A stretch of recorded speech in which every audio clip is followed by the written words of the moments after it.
Hello， 大家好，我係 Jayce 寶龍媽。今日咧就會同大家開箱呢一部 B&H 嘅升級版8合1多用途智能消毒控乾機。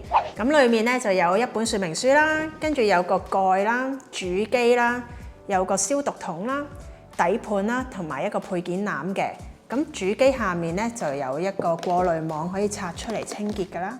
咁組裝嘅方法都好簡單啦，就係將所有嘅配件咧搭埋一齊就得啦。你可以因應翻你所需要嘅唔同功能，就可以有唔同嘅配件配搭。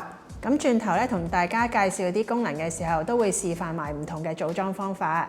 咁清洗方面咧，你可以每一 part 攞翻出嚟獨立清洗啦。而個主機咧，只需要倒咗啲水，用濕布抹乾就可以啦。咁倒水嘅時候，記得留意小心嗰個出風口啦，唔好啷咗啲水入去喎。同埋大家可以去翻說明書最後嗰版 scan 個 QR code， 上翻 B&H 嘅網站登記翻1年保養。咁佢之所以叫8合1，因為佢有8大功能，包括有自動消毒控乾、單獨消毒功能、單獨控乾功能、保管功能，同埋蒸蛋、蒸煮食功能、乾果功能同埋乳酪功能。咁而家就會介紹自動消毒及控乾功能啦。好多媽媽都可能係臨瞓之前咧，先至會清潔晒一堆嘅奶樽啦，再進行消毒同埋控乾，跟住保管嘅。咁佢呢一個功能咧就好適合呢一個用法啦。佢一個掣咧就已經可以做好晒消毒啦、控乾啦，同埋24小時保管。咁而家就同大家示範一下點樣去組裝。首先加水去到130ml 嗰個位，然後將啲奶樽清洗乾淨之後咧，就倒轉咁樣放。個配件籃咧可以正反使用。如果你嘅奶樽同水杯係比較高身咧，你可以將個配件籃反轉咁樣擺。通電完之後咧，消毒機就會發出嗶一聲啦。跟住咧就撳個牛牛掣打開部機，然後可以撳 function 掣去轉換唔同嘅功能。咁我哋而家就轉換到 auto 嗰個功能。去到 auto 嗰一格咧，見到閃咗2下咧，就可以開始消毒同控乾啦。咁佢完成之後咧，就會自動進入保管模式。130毫升嘅水消毒就可以大約12分鐘，控乾60分鐘，同埋保管24小時。咁我哋咩時候會用到單獨消毒功能呢？就可能係一啲比較急住用嘅情況啦，例如可能係開飯嘅時候唔夠餐具用啊，開奶嘅時候先至發覺啲奶嘴唔夠啦，又或者係跌咗個安撫奶嘴落地啦，咁就需要去進行一啲消毒嘅。咁消毒完之後就可以即刻用啦。咁而家咧就同大家示範一下點樣撳呢個功能。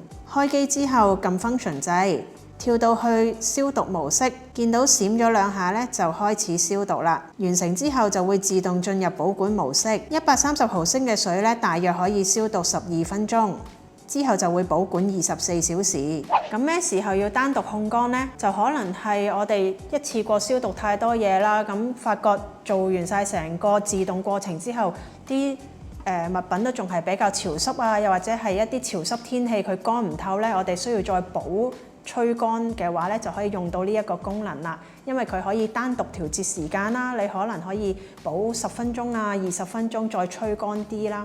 咁又或者係可能 BB 大個咗啦，唔需要消毒得咁徹底咯喎，嗰個時候可以擺一啲餐具啊、水杯入去，咁就淨係控乾就可以啦。咁而家又會同大家示範一下點樣撳呢一個功能。打開電源之後，撳 function 掣去到控乾模式，撳加減號可以調節時間，每10分鐘為1跳。揀好時間之後，閃咗2次就開始控乾啦，可以控乾10至60分鐘。控乾之後就會自動進入保管模式。咁頭先嗰3個功能咧完成咗之後，都會自動跳入去保管模式。而保管模式咧都可以單獨使用嘅。咩情況下需要單獨使用呢？例如通常媽媽咧都係趁得閒嘅時候先會進行清潔啦、消毒啦。咁但係你一次過清潔完9個奶樽之後，你唔會一次過就要用晒9個。咁你可能用咗1個先啦，咁剩低嗰8個咧，你可以開啟呢一個保管功能去繼續儲存佢。而呢一個保管功能咧，就係每3小時會進行10分鐘嘅控乾，以防細菌滋生。咁呢一部8合1可以點樣幫到媽媽手呢？首先就係佢嘅消毒控乾保管，你可以一個掣就搞掂啦，亦都可以分開去使用。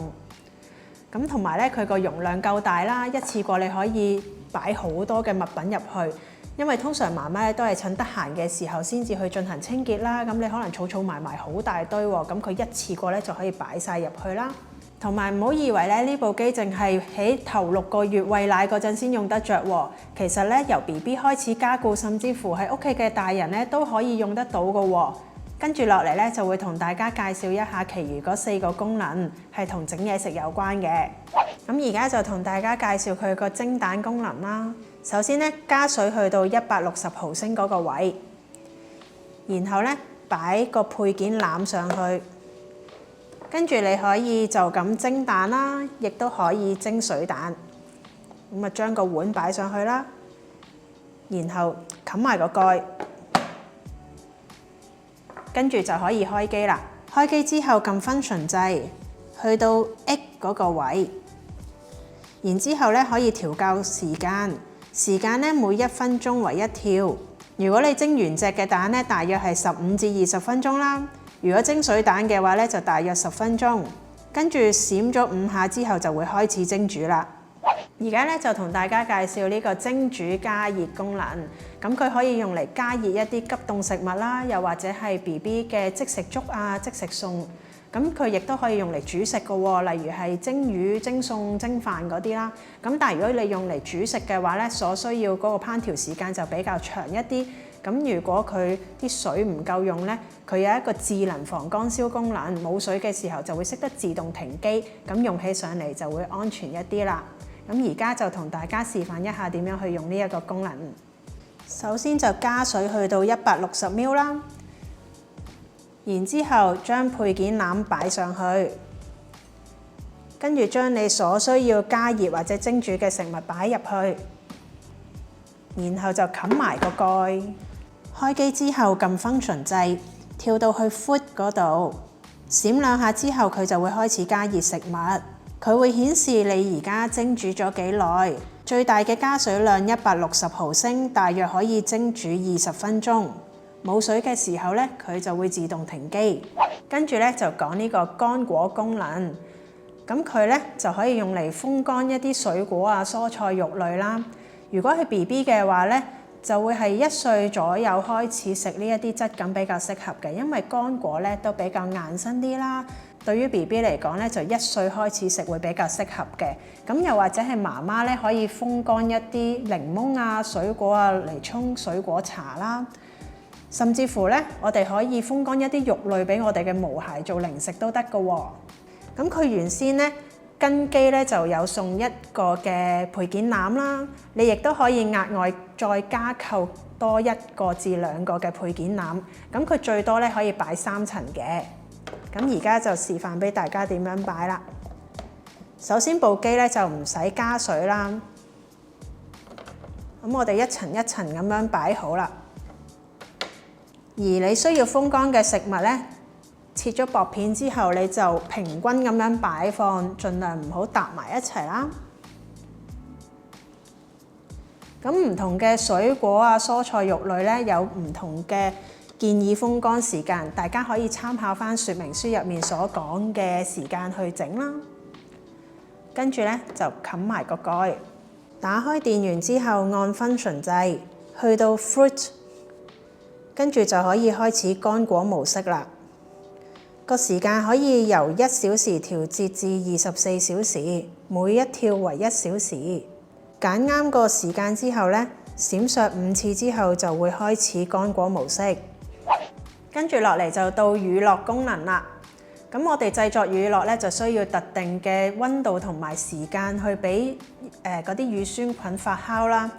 咁你咧可以視乎翻你製作嘅容器高度咧去選擇使用啲乜嘢配件。你可以選擇呢個配件籃啦，又或者高身啲嘅容器咧可以用消毒桶都可以嘅。而製作乳酪咧，你可以視乎翻你自己嘅食譜去調節唔同嘅時間。咁跟住落嚟咧，就示範一下點樣組裝咯。首先就唔需要加水啦，跟住就擺個配件籃上去，然後再擺你嘅容器入去，跟住可以冚蓋啦。然之後就開機，打開電源之後撳 function 掣，跳到去 yogurt，跟住你可以因應你嘅食譜去調節時間，每一跳係1小時，可調節時間呢就係8至14小時。閃5次之後呢，就會開始乳酪模式啦。我會睇返個需要咯，譬如我大仔嘅時候呢，我仲係一位在職媽媽啦，咁我好多時候都係儲埋過一次過先至去清洗啲奶樽啊嗰啲啦，咁我就會需要一個係功能上方便啦，同埋容量大一啲啦，咁亦都係去到有妹妹之後啦，咁妹妹咁其實因為兩個相差唔係好遠啦，咁可能同時間我又要清洗妹妹嘅物品，又要清洗哥哥嘅物品，咁都需要一個容量比較大啲嘅，咁我就可以做到一次過去清潔呢一樣嘢咯。咁同埋咧，佢容唔容易清洗、容唔容易操作都係好重要嘅，因為我哋最緊要梗係要方便快捷啦。同埋我會考慮佢嗰個功能性啦。譬如係除咗餵奶嗰段期間可以用得着之外，會唔會有更加多嘅功能之後可以繼續一直使用呢？首先講水煮消毒啦。水煮消毒其實就好似打邊爐咁樣啦，你要一直企喺個爐旁邊去煮滾嗰個奶樽啦。咁同埋咧，煮嘅時候又要好小心喎，因為好多時你可能掂太近個底啊，個煲底咧，你係會煮爛個奶樽嘅，煮溶個奶樽，咁就會又有一啲安全性問題啦。同埋你個人又走唔開啦，要企喺個爐嗰度啦。咁所以市場上大部分媽媽都會選擇去買一啲蒸汽消毒機又或者 UV 消毒機嘅。咁呢兩部嘅分別咧，我以前咧就曾經用過 UV 消毒機啦，佢係嗰個消耗性比較大嘅。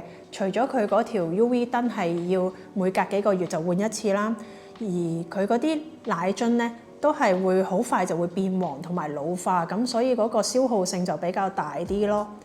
咁蒸汽消毒咧，相對嗰個價格就會平啲啦。咁其實佢消毒時間係大約10幾分鐘，又唔係話真係相差得好遠嘅。咁唯一就係可能會有一啲水垢嘅問題啦，所以就要揀一啲係有埋風乾功能嘅就比較好咯。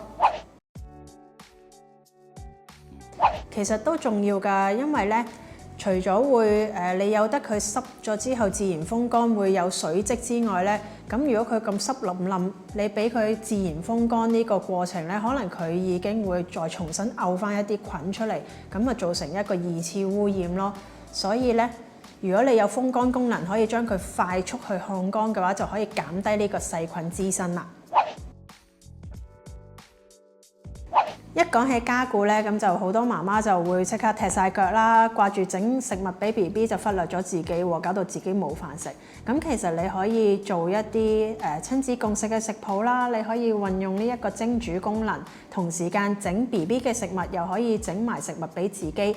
咁佢又有唔同配件啦，你可以一次過用晒個蒸煮桶，再加埋配件籃咧，咁就有2層，咁就可以一次過去蒸煮多啲嘅食物啦。例如之前我有分享過一啲食譜，就係用 B&H 呢一部8合1嘅機去蒸飯啦，或者製作一啲食物嘅，咁大家都可以參考下咯。咁今日就同大家開箱同埋示範咗呢一部 B&H 嘅升級版8合1多用途智能消毒烘乾機。希望咧能夠幫到各位媽媽更加清晰了解到呢一部機可以點樣幫到大家手啦。如果你哋想知道更加多嘅加固資訊同埋食譜咧，記得要 follow 我暴龍分享會。同埋如果你哋想了解更加多嘅產品資訊同埋育兒知識咧，記得要 follow 埋 B&H 啊。拜拜。